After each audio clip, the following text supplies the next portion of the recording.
Assalamualaikum semuanya, selamat pagi. Waalaikumsalam. Waalaikumsalam pagi Kak.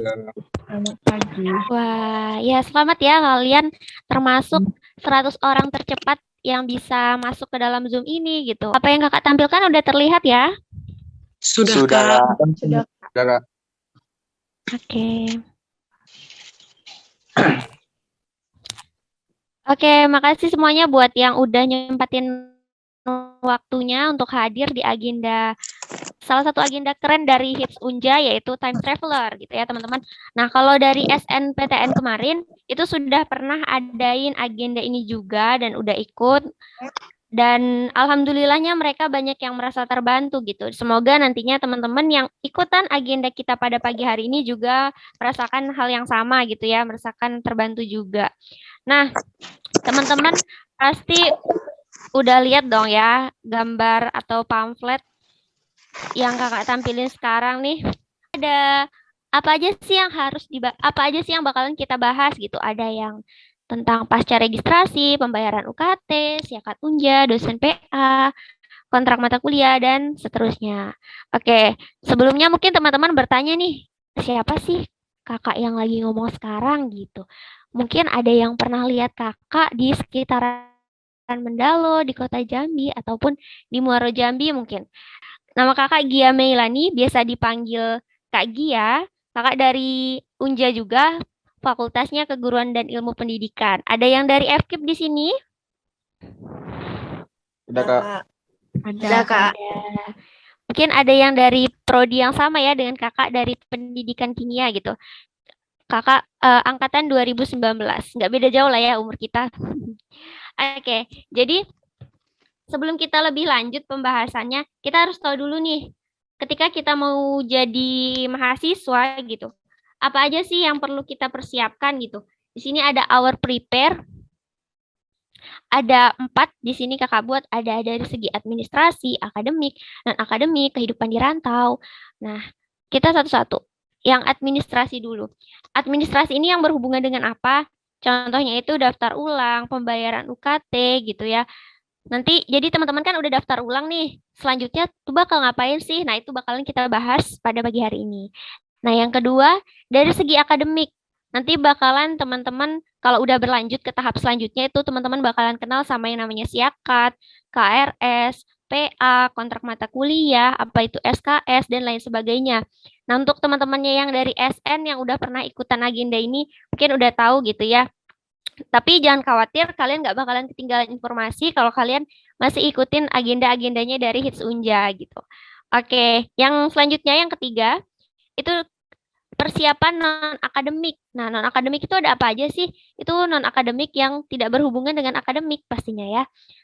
Contohnya kegiatan kemahasiswaan, kegiatan-kegiatan kampus. Dan yang keempat ada persiapan kalian untuk kehidupan di rantau, mulai dari kos-kosan, tempat tinggal, dan lain-lain. Nah, ini semua nantinya akan dibahas di agenda-agendanya HITS Unja. Salah satunya hari ini kita akan time traveler membahas pasca registrasi gitu. Oke, teman-teman udah pada daftar ulang semua? Udah Kak. Oke, ada yang belum? Oke, rasanya sudah ya. Jadi kan ada yang KIPKA dan non-KIPKA gitu. Terus ada yang mahasiswa fakultas non-kedokteran dan fakultas kedokteran. Jadi kalau yang KIPKA, ini kakak masih pakai screenshot foto yang untuk SN kemarin. Kalau yang SBM, itu yang non-KIPKA terakhir tanggal 12 ya. Untuk yang KIPKA itu tanggal 10 atau kemarin itu terakhir pendaftaran ulangnya.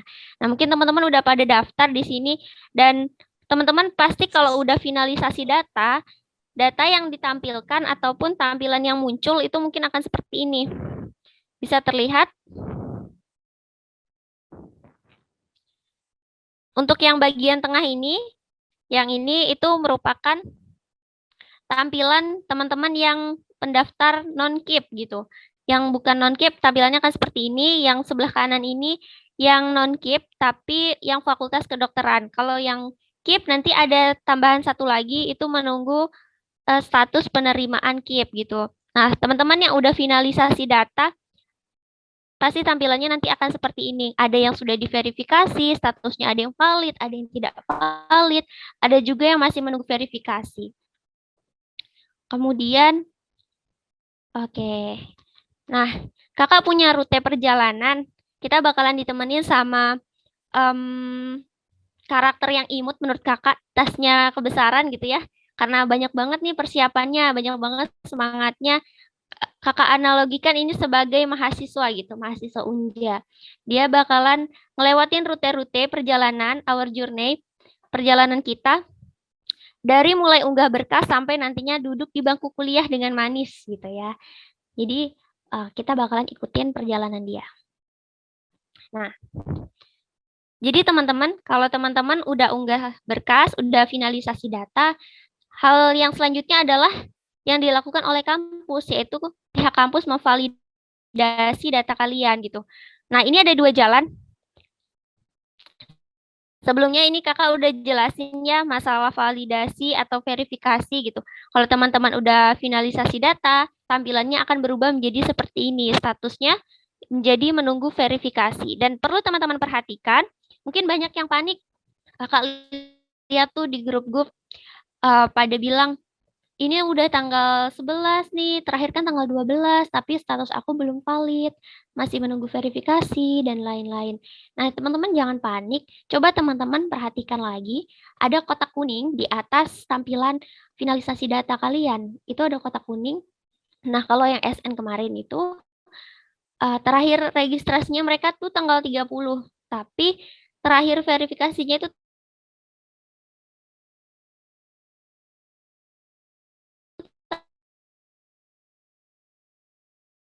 tanggal 5. Jadi meskipun batas daftar ulangnya itu sudah lewat, kan sekarang batas daftar ulangnya tanggal 12.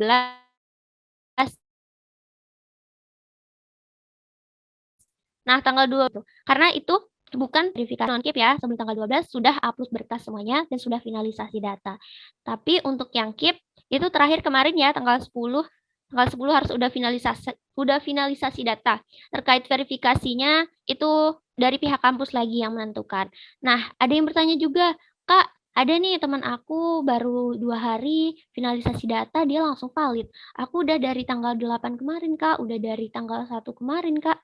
Udah dari sekian lama, sekian purnama yang lalu, tapi belum diverifikasi gitu, Kak. Gimana, Kak? Itu nggak apa-apa, karena status harinya, kapan itu tuh tergantung dari pihak kampusnya. Jadi setiap orang itu nggak sama kapan diverifikasinya. Oke. Yang selanjutnya, ini ada 2 jalan. Yang warna hitam itu untuk yang tidak valid, dan yang warna putih ada yang valid gitu. Untuk yang valid, kalau datanya valid, dia akan langsung ke tahap berikutnya, langsung ke menuju kotak-kotak yang putih ini. Tapi kalau untuk yang nanti statusnya itu tidak valid, atau tidak sah, atau belum diverifikasinya ini gagal verifikasi, nanti dia akan ikutin rute yang hitam, tidak valid atau tidak sah. Itu kenapa tidak sah atau tidak valid? Artinya di dalam berkas yang kalian unggah itu masih ada yang kurang atau kalian ada yang salah upload, mungkin seperti itu. Jadinya kalau kalian tidak valid atau tidak sah gimana, Kak? Apa aku harus ngulang lagi tahun depan atau bagaimana? Jawabannya enggak. Jadi nggak usah terlalu panik. Kalau data kalian tidak valid atau tidak sah, kalian tinggal perbaiki data kalian. Nah, perbaiki data kalian unggah lagi berkas yang diminta yang seharusnya seperti apa. Biasanya tuh ada keterangannya. Misalnya kalian salah masukkan kakak gitu, malah kakak tetangga yang kalian masukkan gitu. Atau kakaknya siapa yang kalian masukkan. Nah, nanti di situ dikasih tahu kalau kakaknya tidak sesuai dan kalian harus upload ulang. Nanti validasi ulang dan sampai status kalian itu valid atau sah gitu. Nah, terus kalau udah valid gimana, Kak? Ini yang kakak jelasin tadi, kalau dia tidak valid. Nah, ini tampilannya. Ini kalau yang tidak valid, itu warnanya merah nanti di status validasinya.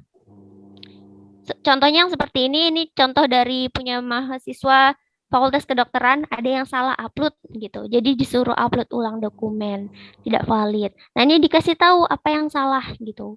Kebetulan punya dia ini yang salah itu bagian tes audiometri gitu. Ini untuk yang Fakultas Kedokteran. Kalau tidak valid artinya harus diperbaiki.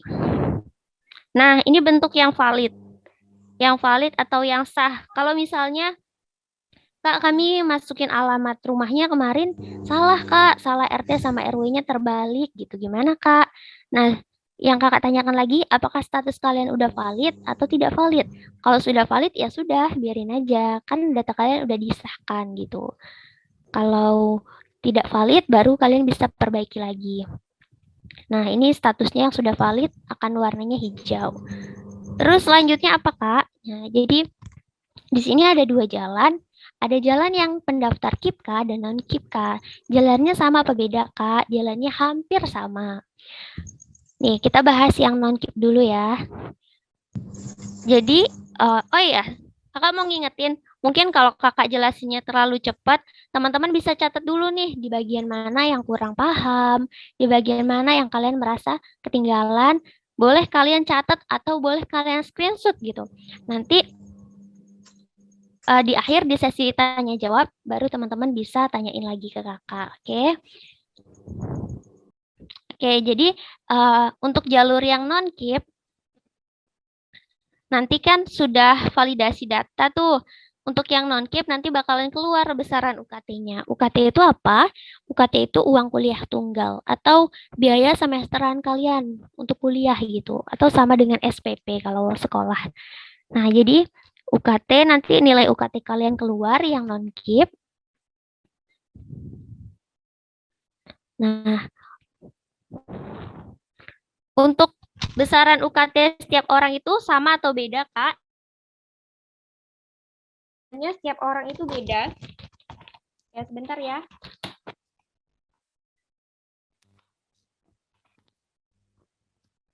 Jawabannya UKT setiap orang itu beda-beda. Ada yang mungkin temennya satu prodi, satu SMA, satu jalur, sama-sama SBM, tapi UKT-nya 1 juta. Sedangkan kitanya UKT-nya 3 juta gitu. Itu beda-beda tergantung jumlah penghasilan orang tua kita yang kita masukkan waktu daftar ulang. Nah, untuk selanjutnya, kalian bisa cek besaran UKT kalian itu di mana sih? Itu nanti ketika ini ada verifikasi uang atau biaya kuliah tunggal. Jadi kalau UKT kalian itu sudah ditetapkan, jadwalnya sudah keluar, baru kalian bisa cek berapa UKT kalian. Itu kalian bisa lihat di akun regisnya langsung, ataupun bisa di Google nanti ketik cek UKT Unja, terus buka yang pertama. Nanti kalian bisa masukkan nomor tes kalian gitu. Waktu SBM kemarin, waktu UTBK, nomor tes kalian berapa? Misalnya nomornya depannya 4220 sekian-sekian kalian masukkan di situ. Terus nanti keluar tagihannya berapa. Nah, ini Kakak pakai contoh punya Kakak. Itu nanti di sini ada keluar besarannya berapa. Terus kapan akhir pembayarannya, kapan dimulai pembayarannya, dan juga ada yang namanya ID tagihan. Nah, ID tagihan itu apa? ID tagihan itu sama seperti nomor rekening, nomor tujuan yang harus kalian bayarkan itu kemana sih gitu. Bayarnya ke ID tagihan. Nah, ID tagihan setiap orang itu beda-beda teman-teman. Jadi nggak bisa nih misalnya Henny mau bayar UKT, terus nanya punyanya Lilis, berapa sih UKT kamu kayak gitu kan? Terus, oh sama kok UKT-nya, udahlah pakai ID tagihannya Lilis aja gitu. Nggak bisa, karena setiap orang itu ID tagihannya beda-beda, meskipun UKT-nya ada yang sama gitu. Oke, selanjutnya. Nah, setelah keluar besaran UKT, hal yang harus selanjutnya dilakukan adalah membayar UKT tersebut gitu ya. Harus diperhatikan lagi dan juga dipersiapkan gitu pastinya. Diperhatikan dan dipersiapkan kapan batas akhir pendaftaran, kapan batas akhir pembayaran gitu. Kalau misalnya tinggal sehari lagi gitu, ya teman-teman harus segera nih bayar nih dari sekarang gitu. Jangan sampai nanti udah lewat masa pembayarannya, teman-teman baru bayar. Terus ujung-ujungnya pada sibuk deh ngechat kakak-kakaknya. Kak, boleh tolong nggak Kak? Kami belum bayar UKT gitu. Kemarin belum ada uangnya. Kemarin belum tahu infonya, Kak, gitu. Nah, jadi mumpung masih jauh-jauh hari, Kakak peringatkan lagi ke kalian bahwasanya diperhatikan dan juga pastinya dipersiapkan dananya gitu ya untuk yang non-KIP. Nah, nanti setelah kalian bayar, nanti akan diverifikasi lagi sama pihak kampus dan NIM kalian bakalan diterbitkan. Nah, NIM itu apa? NIM itu nomor induk mahasiswa. Jadi nomor induknya mahasiswa itu beda-beda semuanya, nggak ada yang sama. Satu pun nggak ada yang sama. Misalnya Febrianti, NIM-nya sama dengan Nurliana gitu. Terus eh, sama banget nih gitu kan. Ada NIM itu kalau nggak salah ada 8 digit. Kalau misalnya ketujuhnya sama, yang ke-8-nya itu pasti beda gitu, nggak mungkin sama. Dan NIM itu apa? NIM itu identitas kalian gitu. Kalau dosen mau upload nilai, dosen ada urusan apapun sama mahasiswa, itu berhubungannya sama NIM-nya nantinya gitu. Untuk IPK, IP itu nanti berhubungan sama NIM. Sampai kalian statusnya itu sebagai alumni gitu. Kalau kalian udah yudisium, udah wisuda, itu baru kalian NIM-nya itu tidak berlaku lagi gitu di kampus. Nah, selanjutnya apa? Setelah penerbitan NIM, nah, kita sebelum lanjut, kita kasihan nih sama yang KIPKA nih. Kita cuekin dari tadi ya. Jadi kita bahas lagi. Untuk yang KIPKA ini gimana? Kan KIPKA tuh beasiswa dari pemerintah gitu ya. Jadi yang KIPKA kalau misalnya lulus statusnya sebagai penerima KIPKA, itu nggak perlu untuk bayar UKT, terus tuh nungguin besaran UKT itu nggak perlu gitu. Cuman yang harus sabar adalah menunggu status diterima atau tidak sebagai penerima beasiswa KIPKA. Kalau diterima, gimana sih? Kalau diterima, teman-teman nggak perlu bayar UKT, nggak nunggu besaran UKT, teman-teman langsung punya NIM gitu. Langsung lebih cepat ya langkahnya gitu daripada yang non KIPKA. Tapi kalau teman-teman nggak lulus, gimana Kak? Kalau teman-teman nggak lulus jadi penerima KIPKA, teman-teman otomatis pindah ke jalur non KIPKA dan harus nungguin besaran UKT, nungguin pembayarannya, terus verifikasi lagi. Nah, tapi teman-teman jangan risau. Kemarin banyak nih yang SN pada panik kan bilang, Kak, hari ini terakhir pembayaran UKT, tapi aku KIPKA-nya belum keluar gitu. Nah, teman-teman, jadi KIPKA itu nggak sama jadwalnya sama yang non-KIPKA. Jadi nggak usah panik kalau yang non-KIPKA udah hari terakhir pembayaran UKT, tapi status kalian belum keluar sebagai penerima KIPKA atau bukan, jangan panik, karena pasti ada perbedaan di antara kalian. Iya, perbedaan. Nggak apa ya ada perbedaan, yang penting jangan ada dusta aja di antara kita gitu. Oke, oke. Kita lanjut. Setelah penerbitan NIM, nah, untuk yang non-KIPKA dan KIPKA, kalau sudah punya NIM, akan berlanjut ke login yang namanya Siakat Unja. Nih teman-teman kalau kepo, udah nggak sabar banget pingin tahu, udah nggak sabar banget nih pingin tahu apa sih Siakat Unja, gimana sih kayak gitu. Dengar-dengar dari teman SN aku, Siakat tuh akunnya gini. Kalau teman-teman penasaran, teman-teman bisa kunjungin channel YouTube-nya Menggapai Asa. Itu ada tutorial dan simulasi Siakat Unja. Kalau teman-teman udah nggak sabar gitu ya. Tapi kalau teman-teman sabar, mungkin insya Allah di next kesempatan kalau ada lagi gitu, kita bisa bahas tentang Siakat Unja gitu. Jadi Siakat itu akronim dari Sistem Informasi Akademik atau tempat di mana teman-teman buat melakukan proses akademik teman-teman gitu. Misalnya teman-teman mau ngontrak mata kuliah, mau lihat absen kuliah kalian gimana, lihat siapa dosennya, lihat di mana kalian kuliah, jadwal kuliah, itu teman-teman lihatnya di Siakat gitu. Dan kalian bisa punya Siakat setelah kalian punya NIM karena syarat masuk Siakat itu pakai NIM. Oke, selanjutnya. Nah, ini nanti gambaran kalau kalian punya Siakat, cara masuknya gitu. Kita bakalan bahas atau teman-teman bisa lihat di channel YouTube-nya Menggapai Asa. Kemudian, nah, kalau teman-teman udah punya Siakat, udah login di Siakat, udah isi biodata di Siakat, udah melengkapi data-data kalian di Siakat, kalian bisa lanjut ke tahap yang namanya tahap kuliah gitu. Yang paling kalian tunggu-tunggu. Tapi, kan ini lumayan panjang nih garisnya. Artinya masih banyak tahapan tahapan yang harus kalian persiapkan sampai kalian itu statusnya jadi mahasiswa yang kuliah gitu. Ada apa aja sih, Kak? Ada yang namanya isi KRS dulu, atau kontrak mata kuliah, kemudian ada starter pack mahasiswa atau apa-apa aja sih yang perlu kalian persiapkan gitu untuk kuliah gitu, mulai dari outfit, mulai dari alat tulis dan lain sebagainya. Terus kalian juga di sini ada yang namanya PKK. Sebelum kuliah itu atau di awal-awal kuliah nanti ada yang namanya PKK atau pengenalan kehidupan kampus. Atau kalau teman-teman masih asing dengan kata PKK, mungkin teman-teman familiarnya dengan kata ospek gitu ya. Cuman kalau ospek kan lebih ke arah penghukuman, terus tuh dikerjain senior gitu. Bener nggak? Kayak gitu nggak? Iya. Lilis ngangguk ya. Oke, terima kasih anggukannya. Oke, jadi banyak nih udah di grup yang mulai bahas-bahas PKK. Kakak simak tuh di grup. Meskipun kakak nggak balas, kakak nyimak. Jadi udah pada, Kak bener nggak sih Kak, kalau PKK tuh harus pakai baju ini, PKK harus bawa ini, Kak PKK tuh pakai kupluk ya, ada yang nanya gitu. Terus Kak PKK boleh nggak sih kalau nggak pakai pin Garuda dan lain-lain sebagainya gitu kan. Jadi teman-teman, PKK itu kan punya namanya panitia. Terkait atributnya, apakah harus memakai pin Garuda, harus pakai baju apa warnanya, harus pakai kupluk atau enggak yang dimaksud itu tadi, itu semua tergantung lagi ke panitianya, panitia di tahun tersebut gitu. Jadi kalau yang udah dibahas di chatan grup itu kan, itu adalah gambaran PKK-PKK sebelumnya gitu. Misalnya tahun 2019 gitu zamannya kakak, itu PKK pakai baju kurung Melayu, pakai tengkulu, pakai baju putih. Itu di tahun kakak, di tahun 2020 itu beda lagi.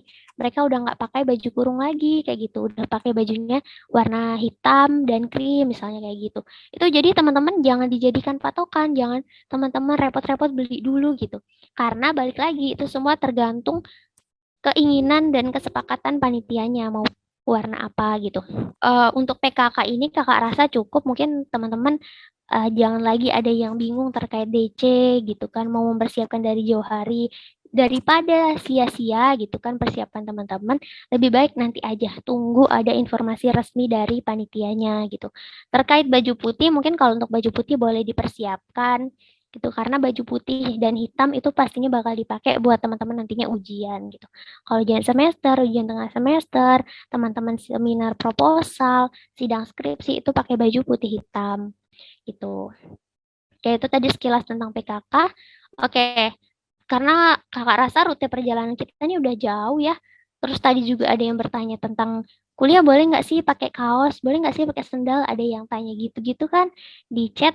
Nah, selain itu juga mungkin teman-teman ada yang mau bertanya lagi terkait rute perjalanan yang udah kakak jelasin, boleh dong. Kalau mau tanya silahkan raise hand, terus nanti kalau udah kakak tunjuk, kakak persilahkan, silahkan nanti ajukan pertanyaannya.